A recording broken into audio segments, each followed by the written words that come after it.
opinions expressed in the following program are not necessarily those of Shaw Cable Systems or of the station.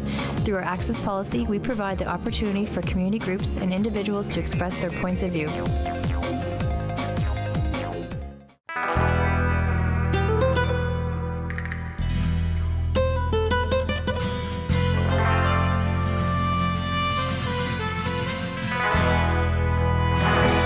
Fourth Line Hockey Show. I'm your host, Willy Plouff, and you know what? I'm here once again with my rock and roll winger, Mitchell Clinton. Mitchell, how are you today, sir? I'm good. You know, got the jersey, the Ottawa 67s jersey going on today because I don't know if I'm out of touch with what's going on in the OHL, but I didn't know that this is what their jerseys look like. I think in my head of what the Ottawa 67s look like to me, striped jersey, you know, with just the 67s logo in the middle of it. So I saw this and I was just like, what team is that? And I pulled it off, and you know what? I love them, so I had to wear it today. And you're rocking Winnipeg today. You know, I'm sporting Winnipeg. We have never worn the Jets stuff. You know, today is the day because, you know what, the Fourth Line Hockey Show is going a half hour now, and we are ready to roll. But you know what?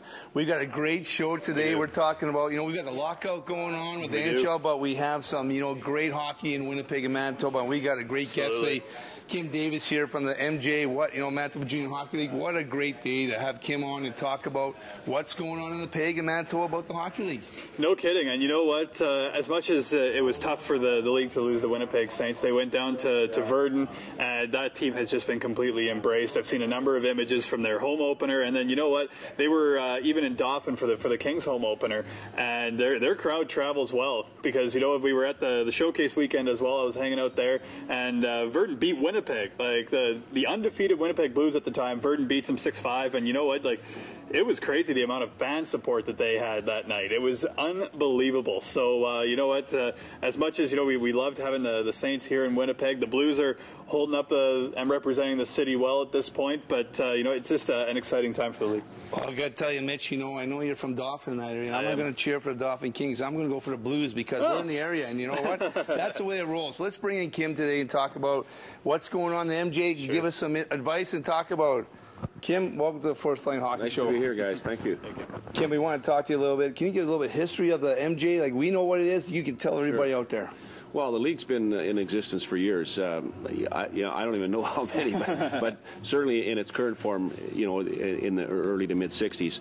So, you know, 50, 60 years, going very, very strong. And the last number of years, you know, we've had obviously some change, you know, with some franchises, of course, with Verdun and the Winnipeg Saints recently, and Steinbach, a relatively new team. But you know, it's just a tremendous development league for players, young players, age 16 to 20, that are looking for an opportunity to further and advance their skills in hockey, and give them an opportunity to play in a highly competitive league, you know, for a national championship year after year, and just tremendous. We get great. You know, great coverage by NHL, NCAA, Western Hockey League scouts. So there are opportunities for players that if they want to devote themselves and dedicate themselves and really work, they can develop and move up the ladder. I mean, it's a stepping stone along the way, and tremendous league. We've got a great reputation in the country, and I know that you know, the players that come and play every year, I'm really excited to watch, and this year's no different. Well, I'd tell you one thing, it's watching the league and you know, almost playing there and going when I was younger and going all the way up. It's a fast league. The players are good players, and a lot of the guys are going the college route. They don't want to sign with the Dub. They want to play the Junior A, and then they're going to college. You know, there's opportunities for players, you know, whether it's, you know, college, Western League, whatever it might be, and it's really driven by what the player wants and what their aspirations are as an individual. And but you're absolutely right. I mean, in terms of the skill, I mean, since the NHL lockout in 04-05, everyone's talked about how great the skill of the game has improved, and it has. And that same thing has happened throughout the entire ranks of hockey, all the way down, you know, to our level. You know, Junior A hockey is a fast, hard-hitting game. Great skill. The last couple of years in our league have been the best we've seen, and the same thing exists in all the levels of hockey from NHL on down. And so, you know, the result of some of those rule changes that were made, that were, you know, intended to improve the game, really were helpful. They've caused some other issues too, but we've got just a tremendous, highly skilled product, great players in the league that are dedicated and work hard, and it's entertaining, you know, every night. And the last couple of years, like I said, in the MJHL, it's been so competitive, you never know who's going to win. So that's always great drama for fans. Always a good problem to have as a league, right? You never know who's going to win. Should also mention we're coming to you from Royal Sports here in Winnipeg, and if you see people kind of walking around behind us, it's because, hey, the store is open for business. They got to sell some stuff. So if you see people walking by, don't even worry about it. We're just letting them go right on through. They got to get their hockey equipment, just like all the MJHL players do. And Kim, you know, the showcase weekend is the biggest, one of the biggest weekends for the league itself. It's a great chance for a lot of the scouts that you mentioned a little bit earlier to come into Winnipeg and see all the teams at once. Just talk about what that weekend is and how important it is for the league. Well, it's our 9th year, first of all, so it's very important. It's a great opportunity for us to have the players showcase their talents to the scouts, you know, whether they be in NHL, NCAA, Western League, whatever it might be. And it's just a great, you know, what happens is over a very short time, a 2.5-day period, we have all 11 teams play 2 games. So a lot of intense, you know, action in a short period of time. So it's great for fans to see, if they want to come out and watch, they see every team play over a 2-day period.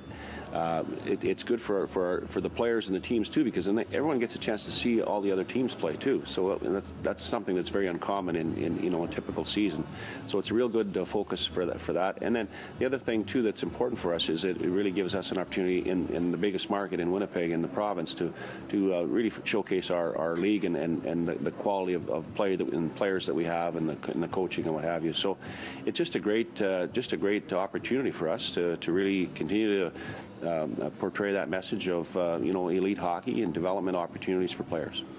Now, Kim, going like you're talking to the league and that with the Saints going over the Verdun and that, it's been all positive. I've heard great things about the team going to Verdun, the fan support. I heard the rink is like, holy moly, what's going on? Like, somebody's got some sticks to pick up. They're throwing some sticks at us. I know Hasbeek's going to be all over that. The Verdun rink, I hear, is wonderful. It really is. It's relatively brand new. I think it's a year and a half old. Yeah. So you know, it's you know, earlier days you walked in the rink, it was dark, you know, and nowadays when you get into new facilities, whether they be big facilities or smaller ones like Verdun's, you know, they're nice and bright. The ice is great. It's the right size, NHL size, and yeah, everything's positive about it, you know. In their particular case, the region and the community really has embraced the club from what they've told me, and I've seen it too. I've been there, and it's just great positive vibe, as you say. Good for the players for sure. It really you know, gives them an extra jolt on a nightly basis to perform and do well, and you know, those are positive, good stories for us to tell. And you know, the thing is that, you know, we're in Manitoba. That's you know, that's the province we're in the business in which we operate here within Manitoba. I'm interested in what's going on in Manitoba, you know, and in Verdun. And we're hockey people. And we're hockey people. We're hockey people. And it's an important part of our culture in this province. And Verdun in that area is an important part of our province. And it's great for them to have this. It really is. And so, you know, I'm choosing to look at it on the positive side for sure. And, you know, it was some change, but, you know, change is inevitable, it seems. And I think it's ultimately going to prove to be quite successful. It creates quite a culture out in the rural communities as well. I mean, in Winnipeg, you know, we're lucky to have a professional team. Maybe not right now. They're kind of they're doing coming workouts. Back. They are coming back.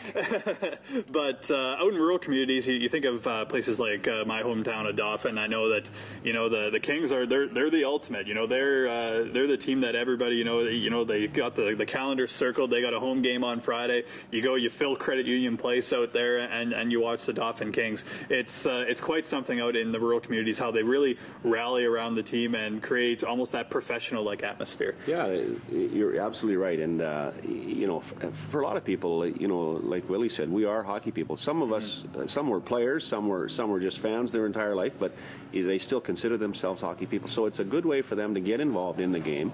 Obviously, they're not playing, but they're supporting, whether they're billet families or they're ticket takers or whatever they're doing at the rink. They're supporting that club, and as you say, it's such a key part of developing energy and spirit within a community, particularly in the smaller ones, where, you know, you have to kind of rely on yourself and your neighbor, right? I mean, that's kind of what you know, small town life is like, and and it's great. It's real positive and exciting. The MJ's had a lot. I say the MJ, that's the way I look at it. It's had some great players. So, the NHL guys who've gone to college, the dub, back and forth. The hockey is great. Like when the young guys go there and get a box of popcorn, what a place to have it actually at the MTS Iceplex this whole weekend coming up. You get some popcorn, you get a drink, and you watch these kids. I call them kids. They rip around. They're studs. Like they got a lot of good hockey going on. Well, you're absolutely right. I mean, and today's world, with people, young people in particular, they just seem so much bigger, than earlier days. I'm thinking back my own playing time, but kids just have great opportunities now to they have, the nutrition seems to be better. There's everything's all the support systems are better for them to do and have opportunities. So it's just great. Again, I keep using the word opportunity, but it really is that. It's tremendous for players if they want it, and that's at the end of the day what it boils down to too, is your willingness to sacrifice to make things better for yourself as a hockey player, and hopefully that's we get more and more of those players, as you say, coming out of Manitoba that go on to bigger and better things. Now, Kim, for young people out there, young players who play AAA and they want to make the jump to the MJ, is every team owned individually, or is the league a part of it, or is it individually owned? Because I'm just asking that for the fact that, when you want to go somewhere, you want to know, hey, do I get all my gear free? I'm going to get free sticks, free helmets. Right. How does that work? It's a good question. All the teams are owned independently. The league isn't involved in any of them at all. So some of them are community owned. About half of them are owned privately, but operate essentially like a community owned club because of their where they're located in their smaller rural communities in our province. All the teams, provide equipment and sticks for players.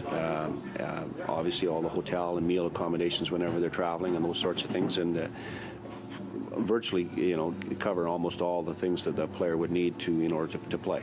So feeling like a pro. Well, in some respects, as we were saying earlier, for some of the teams, it very virtually is their pro team, whether they be Winkler or Dauphin. Analogous to that at least, and not exactly like a pro team for sure, but because there are financial restrictions. But by and large, I think it's a pretty good setup for players. Yeah. And you touch on opportunity. It's a word that you've used a lot kind of throughout here, but we talked about the players' opportunity, but even on the side of the officials, it's as much of a stepping stone for them. It's obviously before they can make the jump from AAA level into the Manitoba Junior Hockey League, they're looked at, they're scouted just as much. I guess talk about what kind of opportunity it presents the officials. It's one of their first opportunities. As much as fighting is becoming less and less part of the game now, it's likely the first opportunity these officials have to work with that level of athlete and that kind of level of competition. Yes, fighting is a part of it. A lot of officials breaking up kind of their first or second real live regular season fights. But even like we've been talking about, the speed of the game, it's something that officials, they have to get used to, and it's their opportunity to do that and move up. We were talking at the showcase yesterday about Ryan Galloway, one of those guys that refed in the Manitoba Junior Hockey League and made his way right up to the National Hockey League level. Yeah. Well, you're absolutely right. I mean, it's virtually the same as being a player in my view. I mean, the officials have to be part of the play at all times and have to be able you have to be capable to keep up skating wise and fitness wise, and certainly skill wise, technical wise, so they know where to go when and that sort of thing. And they're every year there's turnover there too. At the higher levels, they want more and more. There's officials retiring or no longer good enough or whatever it might be. So it's a great opportunity for those people. You mentioned Ryan Galloway. There's Vaughn Rohde as well as another one. Rob Martel. All three of those guys are still working in the NHL and all got their start in Manitoba in the MJHL. And so again. I thought, or I think too, that when the NHL returned last year, that it might spur officials, in the minor level ranks to maybe pursue a career. And when you get that opportunity, you see the game on a nightly basis in Manitoba and Winnipeg. It leads to dreams for players and for officials. That's so good. If we don't have the officials, we're in trouble. We can't play. Right. We're going to take a break right now. We'll come back with Kim Davis from the MJ Junior Hockey League, Manitoba Junior Hockey League, and we're going to hammer with more questions. We'll be right back at you.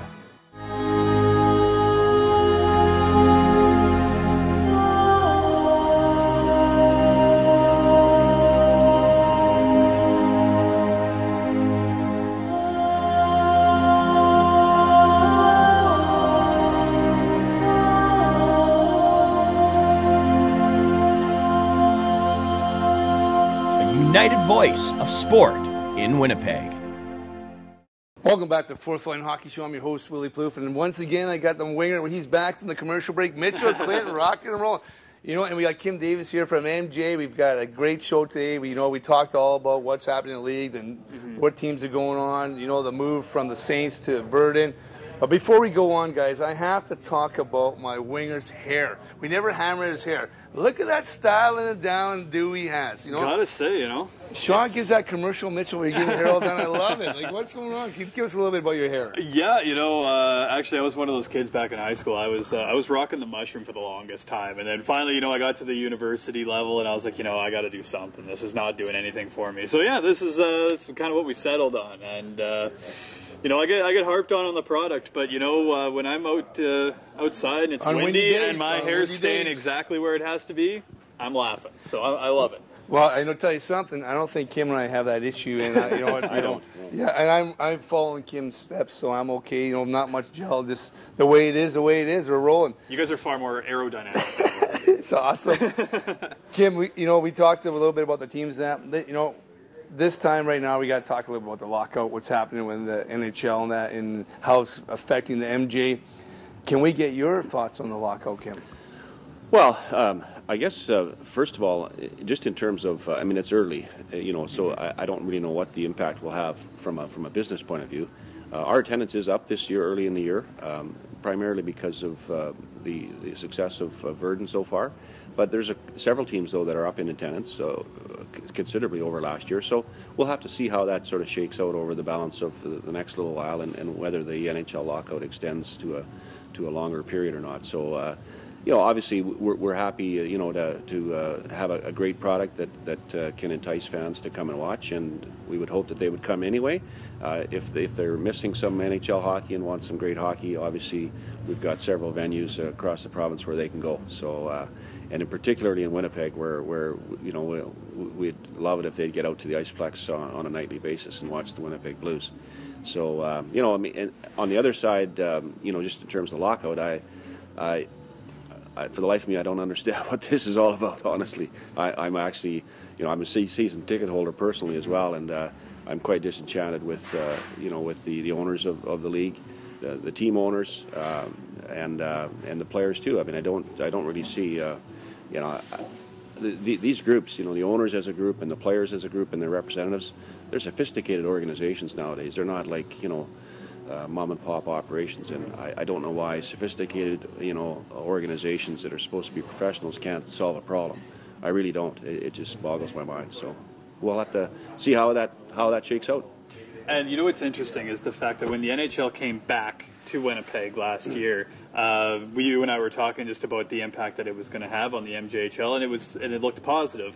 And then yet it's so interesting that even then, when it goes away into lockout, somehow the MJHL still benefits. So talk about longevity.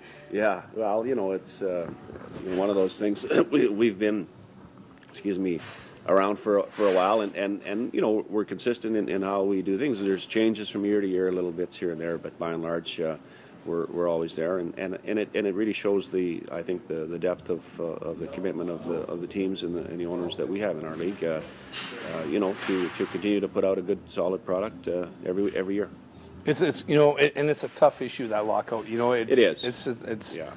I don't know if anyone's winning. I know we're not winning by sitting back and not seeing it, and especially we all love hockey, and the MJ's picking it up for us. Awesome, because you know what, That's what happens, right? You know, we're hockey people. Yeah, well, you're right, and you know what? One of the things that's kind of silly about it is, even though there's no NHL hockey being played, there's still talk about it. You know, like everyone wants to be talking about the hockey, but there is no hockey. But they're still spending as much time talking about the fact that there is no hockey, which is really goofy. You know, I mean, for sure. Yeah, it's too bad. It is too bad, and you know what? And to all you people out there, stay loyal, boys and girls. The Jets are coming back. Don't worry, we're already back. Lockout's going to end. We're going to get rolling on. If there's anything we can guarantee, it's coming back. It's that's coming. Kim, I'm curious from I mean, just a standpoint of a fan of the Manitoba Junior Hockey League. I mean, when it comes to playoffs or even the regular season, what's a day in the life like for an MJHL commissioner? Assuming there's no supplementary discipline to hand out whatsoever, everything's hunky dory with the league. But what's a day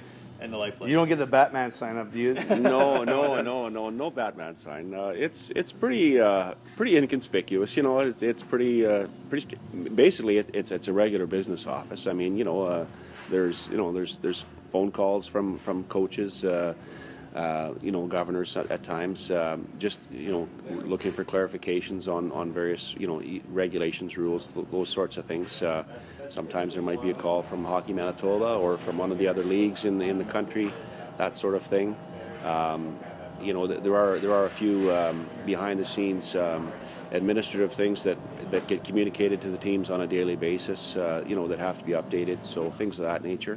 A lot of the work for a commissioner is on the phone, I find, and you know, as technology has changed, that's changed a bit too. You know, with the smartphones and all that sort of stuff. So I don't mean a typical, you know, old phone, but you know, that sort of thing. You know, games during the playoff period. I mean, I'm on the road a lot in March, almost the whole month of March, and a good part of April, almost seeing a hockey game every night. During the regular season, I see, you know, maybe about 30 games during the course of the year. So, you know, 30 to 35 in that range. You know, 2 or 3 times in each rink is typically what my sort of focus has been over the last 10 years. But then in the playoffs, almost every night seeing a game because of the importance of that. And then, you know, as you know, if there is any supplementary discipline, then it's just a matter of reviewing, you know, reports from officials and you know, and looking at videotape and that sort of thing, and again talking to interested parties. And then there's also you know, marketing and sponsorship side of things as well, which is really important. The media, you know, sending out messages to our media relations department for them to communicate and update websites and all that sort of stuff. So, you know, it's a fair bit. Now, Kim, you touched a little bit on dealing with reviewing tape and exclusively, you know, some suspensions. So does that come to you? So the refs put in their, they make the call, they deal with all that, and then it goes to you guys, or is there someone before you that goes that way? The way the Manitoba Junior Hockey League is set up, the commissioner is responsible for that. So you know, I would initiate those reviews and look at them, and you know, at various times ask other people for input, other, you know, trusted persons, not within the league per se, but you know, other people out, you know, other colleagues, other commissioners if necessary, just to get a sense for, you know, what their thought would be on this or that and that sort of thing, and also obviously make sure that you know, have a good understanding of what the regulation or rule is related to whatever's taken place. And you know, then at the end of all that, you talk about all the traveling that you do in March. You get to walk out on the ice of in the final rink and hand out the championship trophy. And I guarantee you still get a better reaction than Gary Bettman does every time he comes out to do it. Yeah. That's probably one of the highlights of the job, is being able to hand it over to that deserving team at the end. It really is. It's one of the great things I like about being the commissioner, to tell you, is just is seeing good performances rewarded, you know, and certainly on the spur of the moment when it does happen, it's such a feeling of elation for players and coaches that it's really neat, you know. I mean, my participation in it is very small, which it should be, but it's great to be just a part of that and see it and see the reactions on the players, and you know, because those are great memories that they will have for a long time when they think back. Now, Kim, yeah, that is so good. Now, does the league offer scholarships to players that they go on, or to anything that, and player of the month or player of the week? Where can we see that?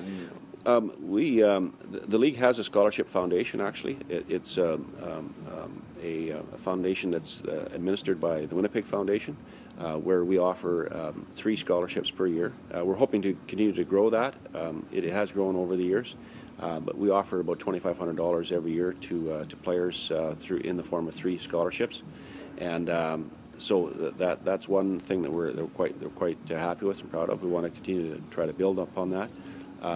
Obviously, one of the objectives of some players for sure is to get their own standalone scholarship, whether it be NCAA or CIS. And this past year we had approximately 30 players that made those opportunities in various places in the U.S. and Canada. So Kim Stoicky, great deal for Stoicky. I had to say that. That's a sweet deal.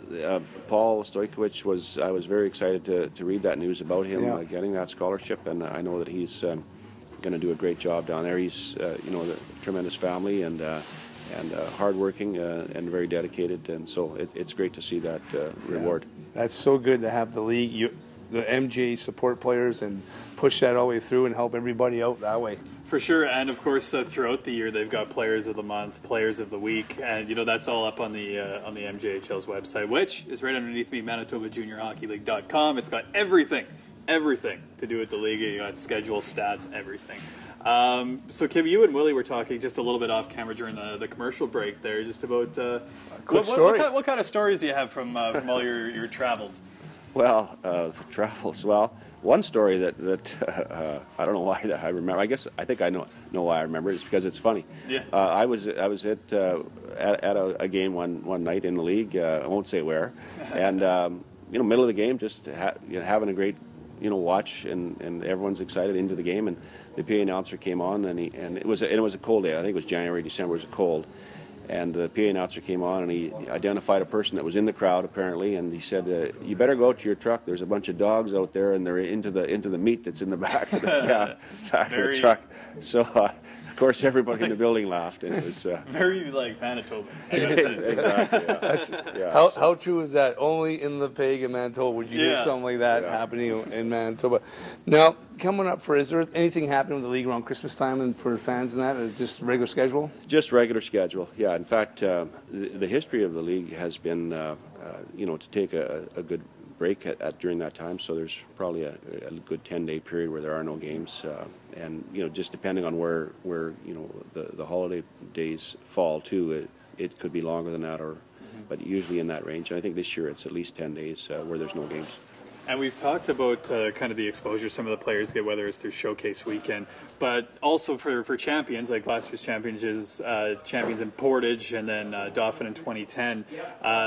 When they win the league title in the Manitoba Junior Hockey League, those champions, they're not done. No. They got there's a new championship that's coming out, the Western Championship, starting, I believe is it this year or is it next year? This year, yes. Coming, April. And then there's that, and then there's also the Royal Bank Cup, which is the national championship. So these players, they really get exposed on a national level, assuming they win the title.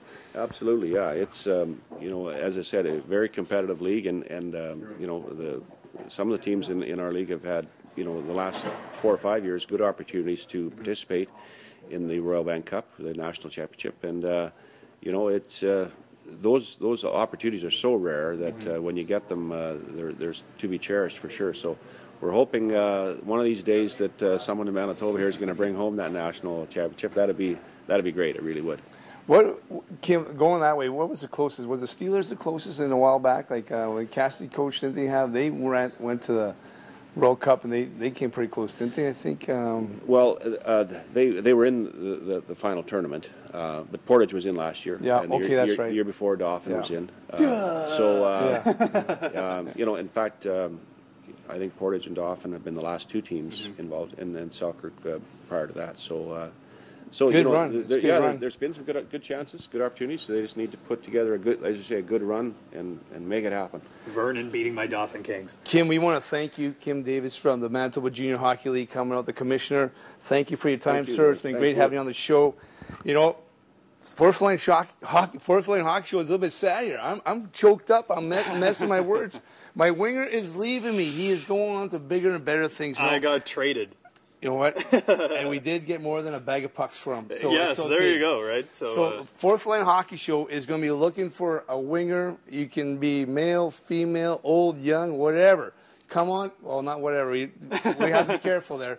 But we're going to have maybe a little bit of contest. Mitchell, taking your spot. Yeah, no, exactly. You know, we'll hold interviews. Get a hold of Willie. He'll be able to make sure that you're in the interview process. And the only requirement I have is have better hair than me. It's tough, but that salad is top dog. That is top dog salad. And one more thing, if you like hot wings, remember, so do I. All right. Thank you for the Fourth Line Hockey Show. Next week, tune in because we're going to have some new guests. We're also going to be maybe looking for my new winger. See you next time. The opinions expressed on the program you have just watched are not necessarily those of Shaw Cable Systems or of this station. Through our access policy, we provide the opportunity for community groups and individuals to express their points of view.